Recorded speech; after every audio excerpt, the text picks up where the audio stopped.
Yo, welcome to another episode of Simply Bitcoin IRL. Today we have Peter McCormack, the biggest Bitcoin podcaster in the world right now. So really interesting, really interested in getting to this conversation as a content creator myself. So really looking forward to this episode in particular.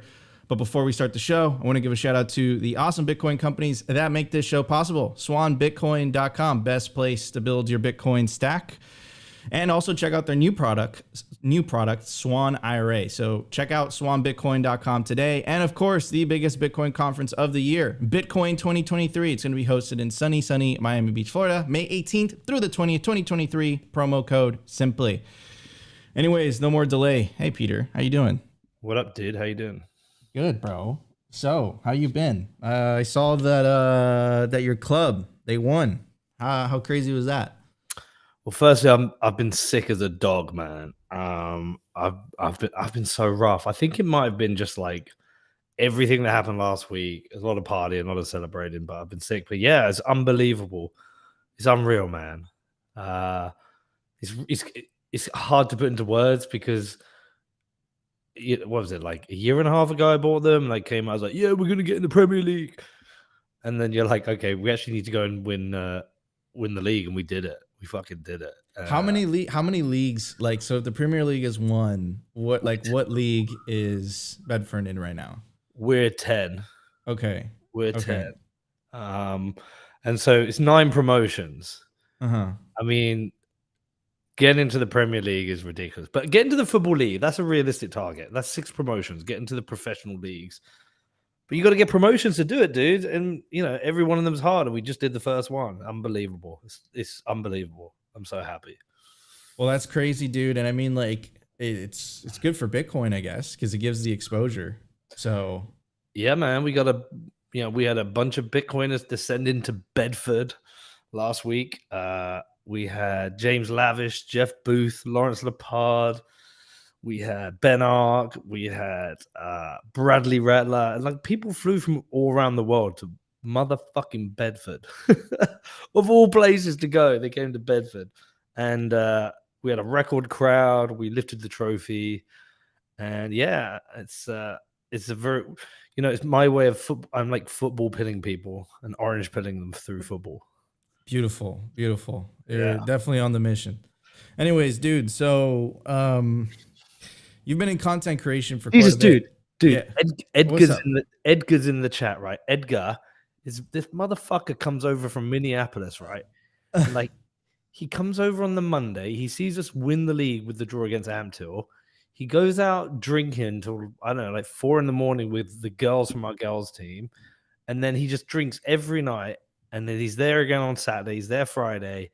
He parties all week. He goes up into the gantry and he commentates a bit with the commentators. I think he said, and he was like, yeah, it was either going to this or the conference in Miami. I was like, what? You went to this instead of Miami? What the fuck? I mean, I think it's definitely a big deal, bro. It's definitely a big deal. It gives, football is one of the most, popular sports in the world, right? So if you do end up getting into the Premier League and it's a, giant Bitcoin logo on the front, I don't know, man. Feel good about it. Let's fucking go. Anyways, all right, man. So you've been in Bitcoin content creation from the very beginning. From what was it? It was 2017, right? Yeah. 2017, November 2017, episode 1 with Luke Martin. Did you ever think that it was gonna blow up the way it did? No, but it's really hard to see it how other people see it anyway. Could you elaborate? What do you mean by that? So, you know how like every day you look in the mirror, you look the same, but if you see yourself 5 years ago, you look really different. Yes. So you never really see what other people see. So when you say blow up, I'm like, I don't even know what you mean. Like, I know people like the show and there's a lot of people listen to it, but I don't see it anything other than just me turning up and doing interviews with other people. I mean, the numbers, Peter. I mean, you're definitely not aware of. I mean, you're definitely not aware of them, right? No, I know the numbers, but like, I mean, What do you say? I feel very lucky, man. You know what, dude? I feel very lucky. You do it. You know what it's like. It's the coolest job in the world. You get to go and hang out with really cool, smart people, talk about Bitcoin, the economy. You get to talk about cool shit. No, it's dude, for sure. I mean, it's totally amazing. It is the best job in the world. Super, super privileged. I can't believe we get paid to do this. It just literally blows my mind every single day. Um, but I also think about the grind, right? Yeah, And the first this is going to be year 3 for me. You've been doing this for quite a bit longer, but the first year, man, first year or two was just like so many doubts in your head. You're just like, why am I doing this? And then it's just kind of like powering through. And then the exponentials start to hit. And then you're just like, holy cow, this is nuts. So, dude, that grind's rough, man. People don't know what it's like. I remember when I used to fly out to New York and I'd do 4 interviews. And then when I'm done with an interview, I'd go up to my hotel room and then I'd edit it. And then I'd prep for the interview the next day. And then I would fly to, I don't know, fucking Ohio. And then I'd go and do 2 interviews. And then I'd edit. And then I'd fly to Portland. And then and I would do like 6, 7 stops in, I don't know, 2.5 weeks. And then come home. And then every 6 weeks, I'd do the same again. And that first year and a half of that, all the way up to COVID, it was hard. It was long.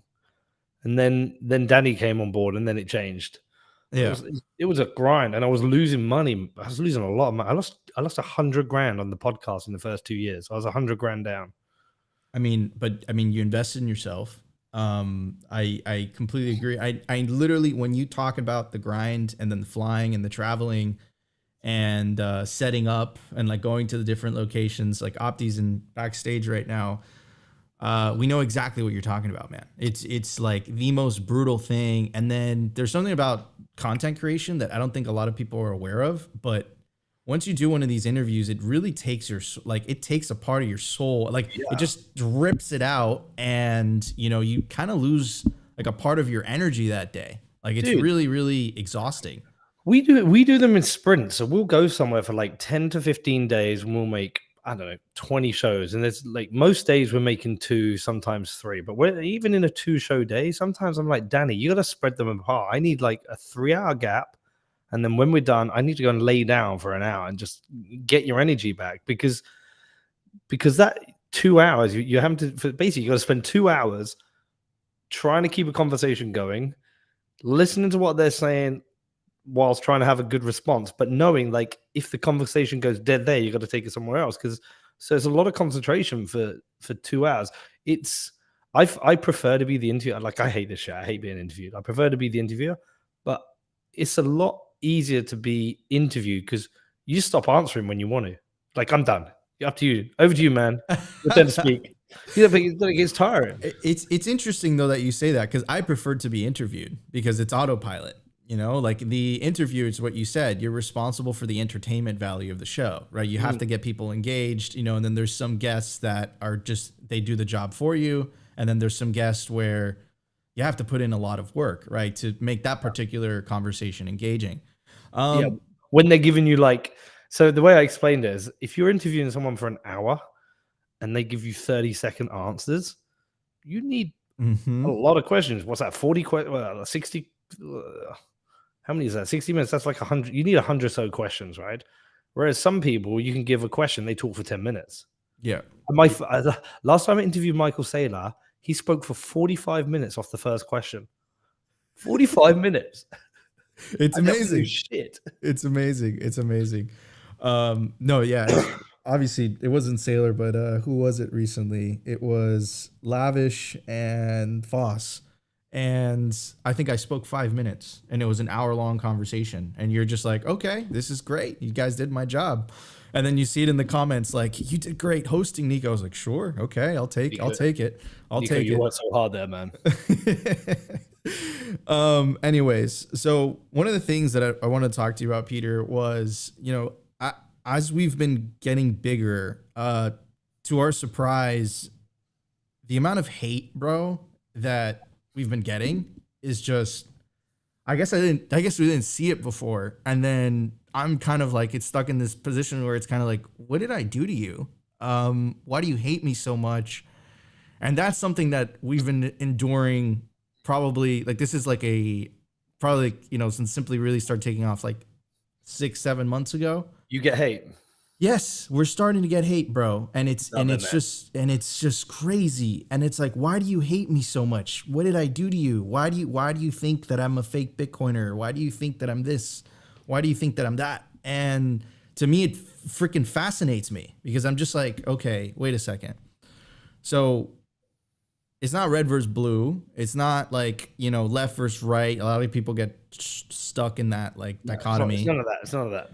It's green versus orange, right? It's literally the central bankers versus Bitcoiners. Like that's literally how I see it at this point. And I see the infighting, man. And I just don't know how to approach the show in a better way for not to get hate. So I guess the question to you is that part of the process? Is that normal?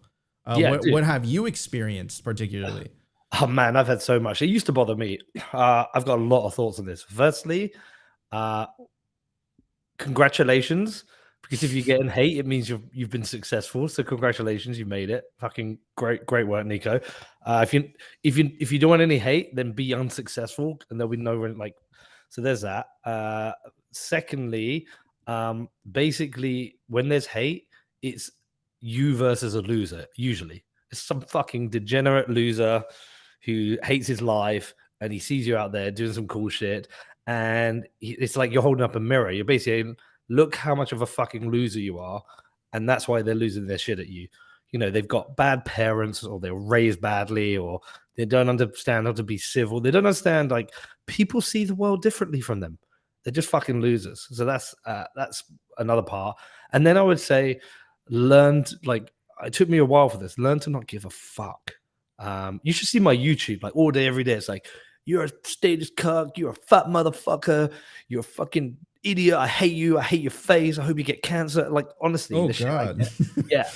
But it's funny, man. It's funny. You get that. Who's that fucking idiot? Dieter Bob. He was the one. Like, there was a turning point for me. I remember he came out. He said, "I hope you get cancer and die like your mother." That's what he said. Because my mother died of cancer. And dude, I was he tried to get me fired, bro. He tried to get one of our sponsors to drop us, dude, and like, he's a forfeit alcoholic. Ignore him. Listen, when that happened, I realized, like, I actually just felt sorry for him. Yeah, you can't hurt me with that. Do you know how you hurt me? It's where you go, you know what, Pete? I listen to your show all the time, and this interview I really didn't like it. I was like, shit. Because that person matters. Like, that person who, like, listens to your show all the time and they're upset by it, they think you didn't do a job, that they matter because they're one of your customers. All the others don't matter. It's like all the people right now giving David Bailey shit about Bitcoin Magazine, right? All the shit he's getting, they aren't his customers. They aren't going to the conference. They were never going to the conference. And so, or they're the kind of people who their entire brand is built off hating everyone for not being perfect. They're basically the commie Bitcoin. Have you come across the commie Bitcoiners? Dude, I mean, this is a conversation that I've had with Opti at length, which is this idea of what I feel like the demonization of trying to have ambition and trying to succeed and trying to build. Because at the end of the day, what is this? You're trying to build a business, right? And somehow that's demonized, right? And then what is the other avenue? Like, what is the other way of approaching this? The other way of approaching this is you do it for free. But if you do it for free, the incentives are not aligned, and that's not a sustainable model. Dude, right? Make bank. Go make money. Listen, Jeff Booth would say, are they making Bitcoin stronger? So Gemini, great sponsor of mine. Love them. All right, really good to me. I understand some people don't like them because they store shitcoins. We never promote their shitcoins. We just promote their Bitcoins. I use their exchange. Their exchange is very good for buying Bitcoin, right? Some people don't like what happens to them with Genesis. Perhaps they made a mistake. You'd have to talk to them about that. But I worked with them because they're a great place to buy Bitcoin, and I like it. Are they making Bitcoin stronger or weaker? They're definitely not making it weaker. Yeah. They're definitely not making it weaker. So, like, don't fucking worry about these people. If you're working hard, make bank. I mean, so, and again, like, so the way that I see it, Peter, right, is that's a business decision, right? That's a business decision for your particular podcast, right? Obviously, everyone's entitled to make their own different business decisions for how they approach it, right? And I think at the end of the day, the free market is really going to decide what the free market decides, right? So, personally, right, we stick to, I personally work at Swan, and we stick to, Bitcoin only exchange, and Swan, Yeah, Bitcoin only love Swan. sponsors. But again, that's just our business model. That's how we approach it. Who am I to judge what you are doing, right? And that's kind of like the angle, which is a more libertarian angle, which I think a lot of Bitcoiners are supposed. Isn't that the whole point, right? It's like to live and let live. So Nico, stay away from the commie Bitcoiners. They're hilariously. It's so ironic. It's funny. They basically they don't like anyone who makes any money. They basically want everyone to have the same amount of money each. They don't like people to have certain opinions, and they want to hold them back for having certain opinions. They want to control people. It's like that. Have you seen the Scooby-Doo meme where it's like the libertarian, and then when you pull off the hat, it's a right-wing authoritarian? That's basically what they are. They're basically right-wing commies. I just don't think I just don't. And again, of course, I'm generalizing here and not trying to be specific to anybody, but like, I just don't think they're fully aware of what they're advocating for, the system that they're advocating for, right? Like, I'm a full-fledged capitalist. I'm unapologetic, right? And I wear it on my chest, right? Like, and I think that's fine, right? You're providing value, right? You're spending hours and hours and hours and hours grinding and trying to perfect your craft. Peter, I know you know what I'm talking about, because you have some of the best production in the business, right? And that's incredibly expensive, and it's incredibly difficult to do. So like, the way that I'm looking at it is like, if you put in all this work, you've definitely influenced people. You've definitely helped people. Peter, I know that you get a ton of messages. I get messages all the time where it's like, Nico, thank you. You've helped me on my orange pill journey and this and that. So I feel like I'm providing at least some type of value. Isn't it fair to be compensated for that? Like, why is it wrong to be compensated for the amount of work and energy that you're putting into your craft? And like, that's the part that I don't understand, right? It's like, why is that villainized? And then it's like, okay, then you can make the argument, fine.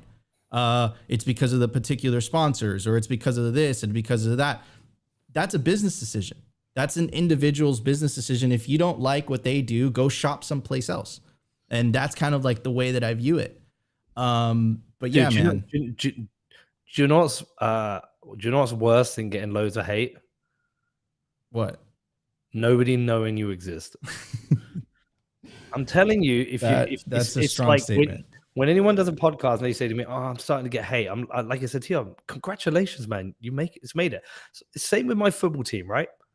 As soon as we started being successful, we got hate. There are people out there who just are so bitter that other people are successful. They're so envious. They hate the fact, and they just have to throw hate out. They're just screwed up. They need to go to therapy. They need to go back and blame their parents for raising them badly. They need to blame God for the bad roll of the dice they got. Whatever it is that's made them so miserable at life. But these people are fucking losers. And do you know how many people give me shit? I'll go to any conference. Do you know how many people actually give me shit in real life? It's happened like twice. Once in Germany and once in Austin. And that's like, and I respect those people because at least they have the bollocks to do it in person. Nobody does it in person. They do it all online because they're pussies. Just don't worry about it. Just go make money. Ignore them. Yeah. No, and I completely agree. It's always underhanded stuff. Anyways, well, I really enjoyed that. Okay, so Peter, you dedicate your life to making Bitcoin media. Things have changed tremendously. The production value has changed. Everyone's kind of approaching it differently. It's fascinating to watch, right? Breedlove's hitting it a certain way. Brunel's hitting it a certain way. Swan's hitting it a certain way. Simply's hitting it a certain way. Bitcoin Magazine's a certain way. So it's obviously developing. None of this existed 2017, 2018, right? So that's not exactly true, man. In what sense? Laura Shin existed, and Mm. whatever people think about her, so I, she, don't- not I don't even know. I don't even know who she is. I don't know. so Like, who is that? she Unchained. She had the podcast Unchained, Okay. and so she was like the biggest podcaster when I started. She's crypto and Bitcoin, Mm. and she's lent more into the crypto over the years. But she covered a lot of Bitcoin stuff when I first got into it, and I reached out to her, and she helped me a lot. She gave me a lot of advice. She was brilliant, but she had a show. And then prior to her, obviously we had Bitcoin Uncensored, but that was like that predated me. But we got so many podcasts now, and there's so many good ones. I mean, yeah, you've reeled off some names there. I think Natalie Brunell's the best we've got. I think she's the most natural speaker in Bitcoin. I absolutely love and adore her. Breedlove's doing his thing, man. If you want to get deep going with Breedlove, I think Marty and Matt Odell are doing Of excellent. There's course. so many people doing it, and Yeah. you know what? It's so cool. Look how many people have made a job out of having conversations about Bitcoin. How Yeah. fucking cool is that? Yeah, dude. It's absolutely bonkers, man. But yeah, I guess, maybe I framed it incorrectly. I think the crypto slash Bitcoin media existed, but I think what we're really seeing is the rise of Bitcoin only media, and not only the rise of that, it being sustainable in itself, right? Which I think is freaking awesome, right? Bitcoin only channels, Bitcoin only content, and I think that's really, really, really cool. Where does it go from here? Because at the end of the day, like, your podcasting numbers are huge, but video wise, I think the only reason this is the biggest Bitcoin YouTube channel right now is because he rebranded. He went from Trader University to Bitcoin University, and now he kind of took the top seat.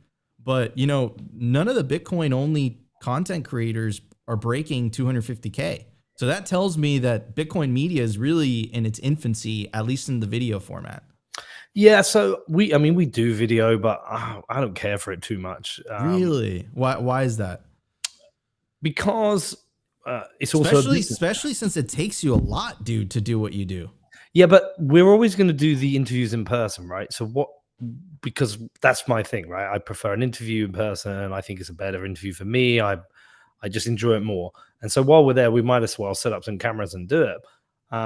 But the YouTube audience is quite transient and not so loyal. So if you go, I don't know if you look at how much you look at the numbers, but I find that audio podcast listeners are more loyal. They probably listen to on average more shows, and they listen to more of a show. And so on the business side, it's just easier to monetize that audience. Um, I I also don't play the YouTube game. I don't have my banner saying Bitcoin's going to 250,000. Like I don't do that shit. Here's a graphic of the person, the name of the show is what it is.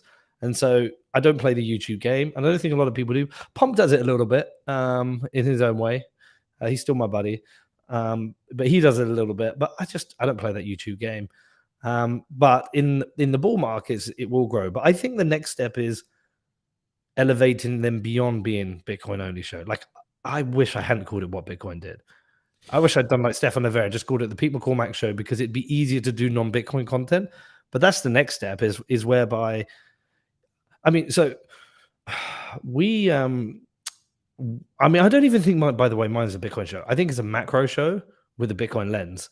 And the reason I think that is I can get some macro. Wait. Hold on. Let's dive into that topic real quick. Yeah. All right. About it's not even a Bitcoin show. Okay. No, So this is the evolution, right? So it's like Bitcoin, tech, whatever. And then all of a sudden it becomes macro geopolitics. Yeah. That's literally what we've become as well. It's the banner, it's the thing, it's Bitcoin in the title, but it's like you're looking at the world through the lens of Bitcoin and you're covering very, very heavy subjects that are not necessarily all about Bitcoin, but they kind of are. So I've got this slide in my deck where I take it through to sponsor and I just say, look, this is where I see the evolution of Bitcoin. First, it was about the tech. It was just like, this is cool tech. And it was the geeks and the nerds. And then it was tradable. So then it became about price and commerce and what you could do it. Then it became about its integration with macro. And now it's becoming more about its integration with governance. And then the last step is cultural, is the integration with culture. And these things bleed over with each other. But you'll see it when you make your shows. You know what guests you're getting. You know what numbers you're doing. Um, uh, I think if I have James Lavish, Greg Foss, Lynn Alden, Luke Woman, Doomberg, all these people, Jeff Snyder, all these people, them coming on the show, the numbers blow up. I do a Mm-hmm. Lynn Alden show, it's going to do 120, 130,000 downloads, right? I can get Adam back on, and it's 60,000. And that's no disrespect to Adam back, but the dude was cited in the white paper. It's, if you have a choice about hearing about macro or have a choice about hearing about some deep Bitcoin subject, people want macro. And I think the reason they want it is it relates to their life. They already get Bitcoin. They understand Bitcoin, why they need it, why it's important. But they want to know this kind of like deeper relationship that Bitcoin has with the rest of the world, like culturally, politically, and economically. And so I think that's where we're going. And the next big Bitcoin podcast, it won't be a Bitcoin show. It won't have Bitcoin in the name. They will just be a Bitcoiner. Yeah, I agree. I mean, damn. So I guess we're screwed with our brands. Adapt or die, Nico. That's the thing. You got to adapt or die. Oh man, but no. So yeah, I've had some sleepless nights on it as well, right? Which is, you start off because of course it's Bitcoin, and then you start to think about it, and you're like, if we're right about this, and I think we are, right? Then everyone's gonna be already orange pilled. Everyone's already going to be talking about Bitcoin, and then it kind of evolves into I hate using the word politics, but like a politics. Governance. I say governance. Yeah, politics / macro / et cetera, et cetera. And I completely agree. The macro heavyweights are Lawrence, James, Foss. You get them on a video, you get them on a show, and that show's going to do numbers. And you put them together, it's even multiply that by 10, right? Yeah, it blows up. So yeah, just interesting. We did this live event here in Bedford the other day, and we had Jeff Booth, Lawrence, Ben Ark, and Lavish here in Bedford, right? Announced it about a month before it happened. 150 people made their way to little old Bedford and came to this event. And we're like, this was cool. If we planned a lot in advance, we can make it bigger. So we're going to do a whole full conference next year in Bedford. Yeah, 500-600 people. And when I look at who I'm getting in, it's, I want Gladstein here. I want Jack Mallers. I want Lynn Alden. I want Preston Pish. I want Troy Cross. I want Matthew Pines. Whether I agree with him or not, I want Jason Lowry. It's Bitcoin has elevated beyond those conversations that were happening like 2-3 years ago. Someone like Lynn Alden has taken Bitcoin somewhere where you thought Safety would have taken it, but he didn't. Safety never took it there. He kept it. He kind of came out with this book, such an important book for Bitcoin, such an important book for people coming into Bitcoin, but he never took it any further. He stayed there. He stayed at that level. And you got these Lynn Aldens who are taking these ideas even further. Lynn's ability to read every situation is unbelievable and add that Bitcoin lens to it. And Larry's the same. Jeff Booth. I actually think Jeff Booth, I think, has made the most important book about Bitcoin, but it takes a long time to realize why he made the most important book about Bitcoin. He, more than anyone, has made me understand why Bitcoin matters. And so these are the people who are taking Bitcoin to that next level. And by the way, after them, there'll be people who come after them who will take it to the cultural layer, which is everyone, which could be a Steve-O or a Joe Rogan, whoever. Like if Joe Rogan got it, like actually got it, we're all fucking screwed. Yeah, I mean, did you see Tim? Did you see? Of course, you saw Tim. Did you see the Timcast clip that was floating around Twitter? No, when did that come out? Okay, so there was a Timcast clip that basically went viral of him admitting the fact that basically he is 90% orange pilled. Is one of the most popular live shows on YouTube, and he's basically admitting it. Look at what's happening in El Salvador. I should have listened to Max Kaiser. Why didn't I buy Bitcoin specifically? Oh, yeah. No, that came out like a month ago, right? Yeah. No. It happened again. It happened. Oh, right. He just had Alex Jones on, I think it was like last week or two. And my girlfriend watches the Timcast podcast.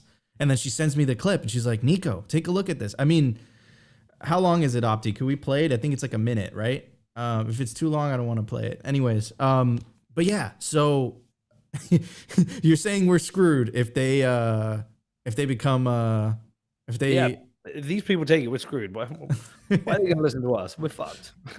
Oh The man. pros are going to get in. Oh man. Okay, so I actually have the clip if you want to take a listen to it. Let's have a look. All right. Simple. And, you know, a lot of people are wondering what to do. And it's like, have a family, get out of the cities and make money. Get the chickens. Yeah, man. Be more self-sufficient. Allocate your money properly. I can hear Max Kaiser screaming, buy Bitcoin. Move to El Salvador. I don't know about moving to El Salvador. That's what Max wants. Me personally, though, I think crypto is another venue. If everybody listening to this show 12 years ago bought Bitcoin, the culture war would be over.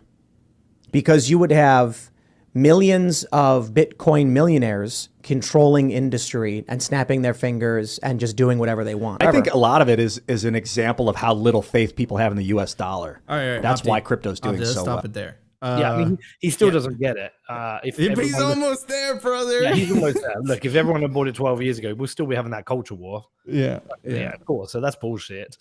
But you know, look, he has an interest. But is his interest really in it, or is it like, oh, I regret it, I should have bought it? Like, does he really get it? I don't know. I don't think so. I don't think you could fully grasp Bitcoin until you go through a cycle, like you pay your due. Yeah. Get your blood. You hodl. Yeah. You yourself, not on a business level. I think it's impossible to run a business right now on Bitcoin. I think it's just too crazy. Yeah. But I think for personal savings, of course, right? You yourself are on a Bitcoin standard. I don't think you can get it until you do that. Like, I think you could read as much as you want, but until you cross that final bridge or open that final door, I think it's you could totally get it conceptually, but you don't truly get it in your heart. You need a whole cycle. Because you need to go through that 10x, 5x in net wealth to go, okay, I can now afford to fuck up. I can now go a little bit more loose. You need that full cycle. Tim doesn't get it. Tim is also firmly embedded within the culture war and is monetizing the culture war. He's absolutely monetized it. Former liberal, now right-wing conspiracy theorist, actual conspiracy theorist. He pushed a lot of that bullshit from the 2020 election. But whatever, it's cool. But he's part of the culture war. I mean, so the way that I look at it, here's my frame, right? Which is like a lot of people are infighting between the left and the right. Like, it's very predominant in the United States right now. And the way that we look at it is, look, it's not red versus blue, it's green versus orange. Like, a lot of people are wasting time, because this is what happens, right? The left does something, the right reacts, calls the left crazy, et cetera, et cetera, et cetera. But what is the actual solution both sides propose? It's voting. But voting doesn't fix like the core fundamental issue as to why people are enduring these economic hardships, which I believe are the reasons as to why people are pissed off in the first place, which is the money stealing from everybody, right? We get poorer whoever gets voted in. Correct. It doesn't matter who gets voted. It doesn't matter whether it's Biden or Trump who wins the next election. You're going to get poorer. They're going to print more fucking money because they have to. We're going to get poorer. The election cycle is mismatched. It's completely misaligned to the economic cycles. It doesn't work. It just doesn't fucking work. And so, listen, I'm like everyone on a journey with this and a journey of learning. I've been very vocal about the fact I'm a fan of democracy. So with all its failings, I like the fact I can stand outside Parliament in this UK and call the Prime Minister a cunt, and I won't get tortured or poisoned. I like that. I like that there's relative, and I say relative with a big kind of warning, free press, as in I'm not going to get shot in the head in the UK for writing a critical article against the Prime Minister. But at the same time, I'm not voting anymore. I'm not voting for these motherfuckers. I've seen, I was listening to the radio today. This is dreadful. They were talking about inflation on the radio today. And so they had some lady on the phone. She was saying she's 60 years old and her husband's 60 years old. And they're so broke now. All they eat is jacket potatoes. She said, we don't have breakfast. We're going to have lunch. We have a jacket potato and beans in the evening. And twice a week, we have a bit of cheese because that's what we can afford. She said at first we were choosing between eating our home and heating our home and eating. Now we only eat, and it's once a day. And she's telling the story, and then she just breaks because she sounds quite like funny at first when she's telling it. When she gets into the detail, she starts crying. Right, she's done. Next lady comes off. It's a lady who's a nurse, can't work extra shifts. She's broke. Her mum's lending her money. She's now not at work. She's feeling sick. All these motherfuckers have lost their money. They've been crushed by the way that these parties have irresponsibly borrowed money and built up so much debt. I mean, our country in the UK, Dan Todd told me this, our country spends 120 billion a year servicing debt interest. They spend 71 billion on education. So we spend more money servicing their overspending than we do on educating our children. Any surprise, we're fucked. So fuck these people. I'm not voting for them, any of them. None of them are getting my vote. Yeah, and did you before I bring that up? But you are voting. You're buying Bitcoin and you're taking Bitcoin into self-custody. It's the strongest vote you can make. Yeah, listen, but I think a non-vote is a vote. It's part of a revolution to say fuck all your stuff. Yeah, but then there's that very like famous Greek quote, right? Which is like something like, look, like if you don't care about politics, it cares something about you.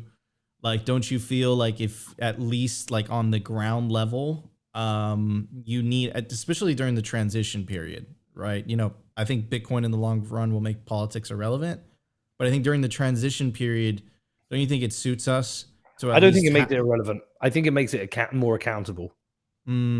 Okay. Could you elaborate about that? What do you mean?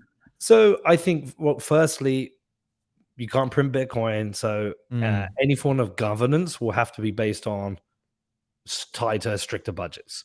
So that's definitely going to happen. Look, we're not going to live in a world where it's in the UK, there are 70 million people voluntarily cooperating every day with no structural hierarchy. Hierarchies exist everywhere and they will still be there. There's a hierarchy in my house. There's a hierarchy in my business. There's a hierarchy at my football club. There's a hierarchy. Hierarchies everywhere. You need hierarchies.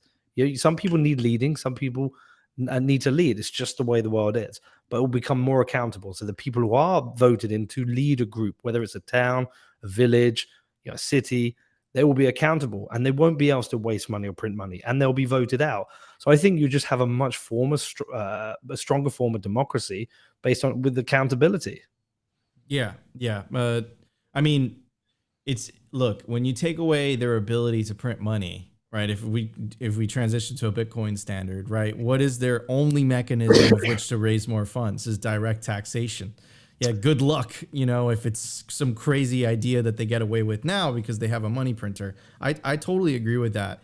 I want to talk to you about, and I'm sure, based on, the interviews that you do, Peter, you definitely have a look into this. You've definitely spoken to Natalie Smolenski, David Tell, Jason Brett, all those amazing people. We know right now, at least in the United States, Operation Choke Point 2.0, Caitlin Long's bank got denied the federal banking charter. We're definitely entering the then they fight you stage. It's clear and present. It's light as day. But what kind of bothers me a little bit, specifically in the developed world where the bread and circuses are strong, just like the average everyday person just does not give a fuck, to be perfectly frank. It's tough, man. What does bread and circuses mean? I've never heard that term. Bread and circuses is like what the old Roman emperors used to do to like just distract the people, distract the public. If there was like they were going through economic hardship, the emperor would just, they would give out free bread. They would throw it out and then they would throw circuses. They would have the gladiator game. So that's where that expression comes from. So When I mean bread and circuses, I mean bread is UBI. Yeah, sure. UBI. And then also, Netflix and chill and like, all this luxury that we have in the West that, in the global South, people are really just worried about putting food on the table. So for them, if the guy in the suit on TV goes out and says, hey, you have to use my central bank digital currency, they don't take that guy seriously because it's just a matter of, can I put food on the table? Can I not put food on the table? And Bitcoin can give me the ability to be able to provide for my family versus in the West, I think we're spoiled. Alex Gladstein wrote a book about it, right? Financial privilege, right? Check your financial privilege. Check your financial privilege, right? So, well, dude, Nico, have you seen my pinned tweet? wait, I'm going to check it right now. Let me see. This is the Americans problem of my see life. me versus how Brits see me. I mean, it's interesting. It's interesting, right? Because I would say the U.S. is more. It's definitely more right wing in the European sense, and then Europe, like culturally, I think is more left wing in the American sense. So, but why do you bring this up? So, because you said like people don't give a fuck, right? And so, when I'm trying to make this show, I'm not making it for Bitcoiners, right? I'm making it for people who aren't Bitcoiners. And so I'm very, very careful the line I tread and the things I talk about, because what I don't want people thinking is, oh, look at that, some crazy Alex Jones motherfucker. He's just some crazy conspiracy theorist. I can see the world. I've looked through. I've looked behind the veil. I see what's going on. I understand it. You understand it. Everyone else understands it. But yeah, if I get on the pub with my mates in Bedford, I'm like, lads, listen here a second. Get the beers in. I've got to tell you something mad, right? Basically, we're about to go into a debt spiral where we could hit 100% inflation, and that basically means all your money's going to be wiped out. And the reason it's wiped out is because we are run by corrupt politicians. And what we really need to do is bring down the government, because they're going to bring in these CBDCs, and these CBDCs are going to be a surveillance tool. My mates are going to be like, what the fuck are you on about, Pete? You mad? I was like, no, you need to listen to me. Trust me, you need to listen to me. This is coming. We're going to be like China. They think I'm mad. So I'm always trying to put the content in a way which is digestible, relatable, people can understand, which is why I'd much rather talk to a Lynn Alden than a Safedine. I don't want to be there shouting at somebody because they've had a seed oil or they ate some fucking broccoli. I want somebody who understands the economy and who can explain it like a rational, normal person and just give them real world examples. So it's really hard to get it across to people, but you have to make it relatable. And you have to do it at a time when it's hitting them hard, when like they're feeling the pain, which is happening right now. So when we've just got inflation today dropped down to 10%, it dropped to 10% in the UK. They're still hurting people. So they're people who are ready to be spoken to, have this stuff explained to them. But you got to explain it in a way that they can just taste it a little bit, like get a little bit of understanding, which is why non-Bitcoin shows are important, which is why Bitcoin breaking into Rogan or Tim Pool is important, because you've got a much bigger audience who are now ready for this. It's very hard to get someone to go and listen to a Bitcoin show week in, week out. They've got to fully buy into this shit. That's really, really hard. Yeah, no, totally. And it's actually really fascinating you say that, because that's actually a philosophy that this concept of the Overton window, right? And the Overton window for vast majority of society, like the normies, the idea of just self-custody in Bitcoin is still radical, right? And then it's exactly what you said. If you bring up, if the specific language that you're using, right, is perceived as radical, the moment you're labeled a conspiracy theorist, like it's done and dusted. You're over. So we know, we know exactly what you're talking about when you say that. So basically, I'm going to show you a really cool tweet. Lubbock, Texas. I went to a really cool hotel, Lubbock. Do you know Lubbock, Texas? Texas Tech. It does not sound. I know Texas, but I don't know Lubbock, Texas. Here. Check this out. Opti, could you pull that up?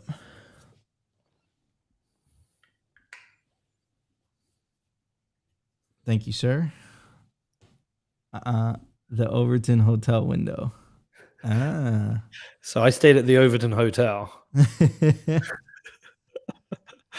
The Overton window moved for me there. Was it? Oh, okay, so you know what I'm talking about. Yeah, of course I know what you're talking about, man. Yeah. But listen, it takes time. And, like somebody in your, here you go, proof of work said, I stopped trying to appease the normies. Who cares what they think, to be honest? I care. I really fucking care. And I care because people are getting crushed and they don't understand why. And like my friends are getting crushed and my family's getting, I worry about them. And so, we can do all this. Bitcoiners talking to Bitcoiners about Bitcoin. Yeah, it's great. Cool. all right, we all get it. So we'll just go around in a circle. Or we can go and try and reach as many people as possible to understand this. And so that's what I'm trying to do. And I'm always trying to think, how can I do it in a non-threatening way? And one of those ways for me is football. I have a football team. People come down, they watch a game of football and learn a little bit about Bitcoin. And that's cool. Yeah, I mean, it's about breaking the Bitcoin echo chamber, and a lot of Bitcoiners, Bitcoin content creators, it seems lost to us, but we're talking in an echo chamber. We are talking to each other, to people that are already orange pilled. The next big lift is breaking through. We say on the show is making the Bitcoin ethos, or taking the Bitcoin ethos and pushing it into mainstream consciousness.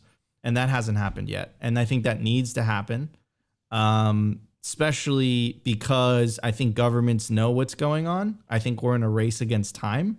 And I think they're going to try to roll out these CBDCs as fast as humanly possible, because I think they see the writing on the wall. I think El Salvador puts the fear of God in them. I think it shakes them to their core. You know, it just embarrasses these institutions that people once thought were extremely powerful, like the IMF. Yeah, man. Listen, you sound like a crazy conspiracy theorist there, man.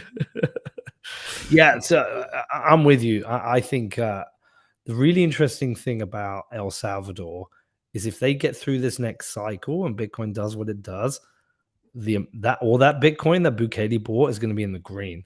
We've got Saylor back in the green now. They're going to be in the green.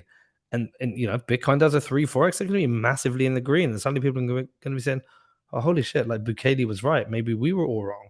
Maybe we should take a look at this. Oh, what? You mean crime is down in El? Look, Bukele definitely has some authoritarian tendencies. He's definitely found a way around the constitution to run for another election. But at the same time, crime is massively down in the country. Tourism is up. Productivity is up. And they hold a shit ton of Bitcoin. A few years' time, I'll be like, you know what, this dude was right. This guy fundamentally changed this country. Time will tell. We're going to see, you know, when times are hard, when the electorate are against him, what he does. But at the moment, he's a threat to everyone else. Yeah.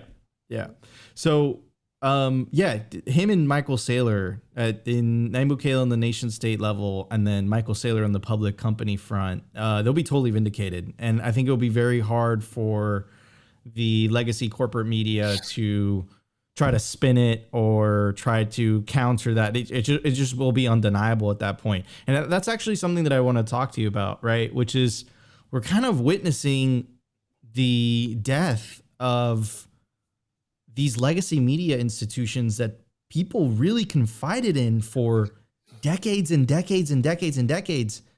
And they don't even, I just don't think they know how to react to the internet. They've never been in a situation where they could say their line and then immediately someone's able to respond back. You know, not only just someone, like thousands and thousands of people respond back. Look, you're lying. This is bullshit. Right. Yeah. I saw a really strong tweet by Jack Posobiec, and it was many, I think it was like last year or a couple months ago, and it really stuck by me. And it said, if social media existed in 2003, we would have not have gone to war with Iraq. Of course. And then, of course we would have. Of course. Well, maybe we would have, those motherfuckers, but I think it would have been a better defense. Listen, 1 million people marched against the Iraq war in the UK. It was the largest protest the UK has ever seen. We had Claire Short, and I can't remember who the others, but we had like a number of politicians stand down and say, I cannot stay in Parliament now. I cannot stay on the benches now after this. We still went to war in Iraq. So look, he's hoping, or it's a thesis he has. You can't prove it right or wrong, but I think he's got an interesting point. I think we're seeing a seismic shift change in media, politics, and governance, and money. We're seeing it. We're like at the front lines of it, living through it. I'm here for it, but at the same time, I'm apprehensive about what it actually means. There's no smooth path through this. Yeah, it's going to be rough for some people. I just made a show with Luke Woman where he's talking about 100% inflation in developed Western nations. That's going to be rough for people. We're going to see these media organizations like the New York Times constantly fight back, publish bullshit. We're going to see a lot of this. We're going to see people. Maybe you'll get attacked. Maybe I'll get attacked. It's going to be rough, man. I definitely feel the storm clouds. So we have a slightly different show formats, right? You focus mostly on the interviews, and then we are basically a daily news show, basically. Okay. And we'll cover a bit of culture. So we're slaves to the news cycle. We see the ominous clouds in the horizon just getting closer and closer and closer because we're forced to cover all the news on a daily basis, or else we just won't do a good job. And I make a joke to Opti all the time, Peter. I say, we're going to try to hold it down in the US, but if all else fails, we're most likely going to have to move to El Salvador. I say it kidding, but at the same time, there's a part of me that's like, I think politicians are going to use Bitcoin as a scapegoat to the collapse of the legacy financial system. Potentially, we've already seen it. We've already seen, I think, was it Elizabeth Warren that says crypto, is a risk to the contagion risk from crypto is too high now. And yada, yada. By the way, did you see all the Gensler? Do you see Gensler's grilling? Yes, he was shaking when they asked him about Ethereum. It was great. Yeah, he's shaking that. I mean, Warren Davison went after him hard as well. He was the dude with the bow tie. That's the head chairman. His name slips my mind. Opti, I don't know if you want to pull that up. Yeah, that was awesome. But listen, like McHenry. His name is McHenry. McHenry, that was great. I mean, Thanks, of course, I'm going to be scapegoated. They'll blame Elizabeth Warren will blame everyone and everything apart from herself. Everyone and everything. They will. They don't want to. They don't want to lose the status quo. Every one of them's worth tens of millions. Mm-hmm. How did they make all their fucking money? I mean, how much? No one answers that, right? No one answers that question. How did Nancy Pelosi make hundreds of millions? How did what's? Come, I'm gonna have a look at my end. I'm gonna do what's it? Nancy? No. Elizabeth Warren net worth. What is Let's it? see. What'd she say? I see. I think 12 million here. It's 2019. 67 million. 67. Yeah. How she made 67 million? She's been a career politician. I mean, she's close to the money spigot. Close to the money spigot, close to the decisions, close to the regulations. These motherfuckers know what they're doing, Nico. Yep. They do know what they're doing, and they don't want to let go. They don't want to give up this party. I mean, like, well, what's the quote, right? Absolute power corrupts absolutely. The power corrupts, absolute power corrupts, absolutely. Yeah, exactly. So, I mean, I tweeted this out the other day, which is no one deserves the power of the money printer. And I think that anyone, any human being, if you had the power to create money for free that everyone else had to work for, even if you think you're going to use that system for good intentions, I think it would corrupt you. And I think that's what's happened with all these people. I truly believe Elizabeth Warren thinks she's doing what's best. Yeah. So I question that scenario. Are they... Is she post-rationalizing? Is she scheming? What's really going on there? I don't know. But fuck them all. Fuck them. You think she's twirling her mustaches like, I mean, she doesn't have a mustache, but you know what I mean? I mean, I just think I can understand how she gets Bitcoin wrong, right? If you go on her website, you go on her re-election website, and you want to contact her, there's so many different reasons you can contact her, all the different policy things she has to have an opinion on. There's no way she can sit there and do the work on all of those. We do one subject in this Bitcoin and we get it, right? Well, I get a little bit, you probably get it more, but that's what we do. She has hundreds of subjects she has to understand. So really, she has to have staffers who do a lot of that work for her. A lot of people get Bitcoin wrong the first time. A lot of people are convinced that it's bad for the environment. A lot of people think it's used by terrorists and drug dealers. It's understandable that she gets something like that wrong, right? You can justify it by saying just how busy she is, the work she's got to do. What you can't understand, what you can't agree with, is having that not having that wider net understanding of how bad the money printer is. Yeah, you've got leading economists telling you exactly why this is happening. yet you continue on that gravy train. And they continue on it because, like you say, they're near the spigot.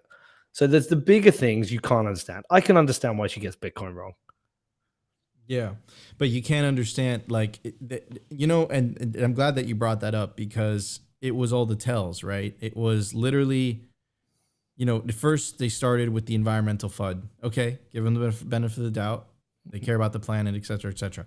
But the tell was when Bitcoiners fought back, not in the kinetic sense, but great reports were written out, right?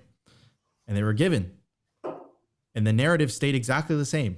It's like they just completely ignored the reports. It's like it's almost as if they weren't really concerned about what was true or not. Do you know it's worse than Elizabeth Warren? It's the motherfucker who wrote it for New York Times. What's his name? Gabriel something. So Elizabeth Warren is told the opinions she should have, right? And that's just the way it is. Yes, she should understand more. He is a journalist. Yeah, sorry. Say that again. He is a journalist. His job is to go out and fully understand the subject, report on it, and be as balanced as possible, speak to both sides. And he's either an idiot or he straight up lied. Yeah. So, which is it? But he spoke to a lot of people in Bitcoin. He spoke to Troy Cross. Did he speak to Margot? He spoke to a lot of people. And he straight up lied. Yeah. And so he had one job to do on that article was to tell the truth. Not to tell a pro-Bitcoin story and not to spread FUD, just to tell the truth. Yeah, be really honest about this. Explain what's going on. Yeah, Bitcoin miners do use a lot of energy for some of this, 13 years old, and it might go up more. He can say that, and he can say that there are miners who've restarted coal plants, and that isn't good. He can say that, but he should also say, let's look at the balance. Let's compare EVs. Let's actually objectively compare EVs to Bitcoin miners. Let's talk about, the trade-offs. Okay, yeah, Bitcoin mining uses a lot of energy, but also this is providing a tool to people who live under authoritarian regimes. It provides something to activists. It's helping people in various other parts of the world. Just tell an honest and balanced story. And they didn't. And the New York Times haven't responded. The Spectator did a FUD article a couple of years ago, and I wrote to the editor, and he said, okay, you can write a reply. And they published my piece. That's where you got to respect someone. You go, okay, you gave someone the right reply. The New York Times is a propaganda machine. And they have a history of it too. They covered up the Ukrainian Holocaust, basically. They sold the American public on weapons of mass destruction. Yep. It is 100% a propaganda piece. And when you said journalists, Peter, I think independent content creators are truly the journalists of these times. I don't think journalists from these large corrupted institutions that you can even make the argument are benefiting from the money spigot or close to or owned by people that benefit from the money spigot. I think it's really the rise of the individual content creator that I think you're going to see more journalistic integrity from the guy, in his basement with a microphone and a camera than, these so-called institutions that are supposed to be telling us the truth. And I think more and more people are waking up to that reality. Yeah, but that's a double-edged sword as well. And I think people have to be careful with that as well, because the guy in his bedroom with a microphone is susceptible to audience capture. I've seen it happen. I think Tim Pool is completely captured by his audience. I think he's absolutely captured by his audience because that's what pays the bills. If you're making a show or a podcast, your goal is downloads. You have that objective out there. Not everyone does this, of course, but a lot of people, they'll make a certain kind of shows like, holy shit, that show did really well. We'll make more of that. All right. Yeah, we'll get more sponsors. So you can get totally audience captured as an individual. Also, fact checking as an individual is hard. Now, there are, even within the worst publications, there are really good journalists. There are really good journalists that work for the BBC. Whatever you think of them, there are really good journalists who work there. There are really good journalists that there's probably some good people who work at the New York Times, or at least joined it with the right intentions and then got corrupted in there. But so the independent can also be corrupted. So we just have to be careful about that. Now, I think there's certain people out there who've done a brilliant job. I think, almost everyone in Bitcoin does a great job, of course. Joe Rogan, to me, is the beacon of this, because he is not captured by audience. Sometimes, I don't agree with him all the times. Sometimes he agrees with Biden. Sometimes he'll agree with a Republican. All I know is with that guy, when he says something, you trust he's saying it because he thinks it. And we Yeah. need more people like that. Yeah, yeah. No, I agree. And I think, the beauty of the free market is I think that those people that are authentic, because I think the internet has a very, very effective mechanism of sniffing out unauthenticness. I think those people will rise. I mean, that's not entirely true either, is it? I agree. I don't think there is a perfect solution to this. Anyways, Peter. Finding truth is the hardest job in the world right now. Yeah. I don't know anymore. There's so many things I don't know anymore. I'm like, I don't know. I don't know. I mean, I'm pretty convinced that Putin is a psychopath who's invaded a sovereign country. He's got his troops out there murdering, raping, and killing people. I'm pretty sure of that. I'm pretty sure he's put bullets in the head of people. I'm pretty convinced that there's little to no democracy in there. He's assassinated people in the UK. He was it Navalny he tried to assassinate on a plane with poison tea. I'm pretty sure all that's true, but I also don't know. I don't know Zelensky. I don't know his background. I don't know if he's a good guy or bad guy. I don't know about the agreements to, that NATO had with you. I just don't know all this stuff. I don't know. I don't know the truth. It's so hard to find, dude. Yeah, dude. Holy cow. It is definitely some interesting times we're heading into. Peter, this has been an absolute pleasure, man. Thank you so much. Just mine, dude. You come to Miami? Yes, I live in Miami, so I will be here. Yes. Did I know that? I don't think so. Oh, man. I'm going out early. I'm going to be there from the 5th. Okay. Hope to see you. I'll be at the conference, and then I'll be holding it down in the analyst desk at the conference, and then I'll be speaking at the Thank God for Bitcoin as well. So wicked. Hope to see you at one of these. I will be there. You know what we got to be careful of? What?